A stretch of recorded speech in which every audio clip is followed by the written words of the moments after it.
Imagine your best friend knew every place you'd ever been, every app you'd ever opened, even the private notes you jotted down at 3 a.m. That's exactly what your phone does, except it doesn't just know, it tracks, records, and builds a digital dossier on you. And the scariest part? You don't even realize it's happening. Samsung's latest flagship, the S26 Ultra, comes with cutting-edge features designed for convenience, but at what cost to your privacy? This sleek device isn't just a phone, it's a silent observer, capturing your every move without you ever hitting record. Let's peel back the layers and see exactly how deep this surveillance goes.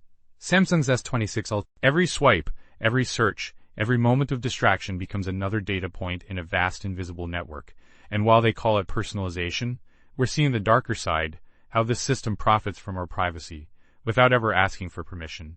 You think you're in control when you adjust your privacy settings, but Samsung's S26 Ultra makes it a labyrinthine game. We tested every possible way to disable tracking features, and what we found out will change how you see those opt-out buttons forever. Imagine a world where your phone isn't just a tool, but an extension of corporate surveillance. The next time you see a personalized ad, ask yourself who's really getting personalized, and demand better from the companies you trust with your life. This is your data, your future.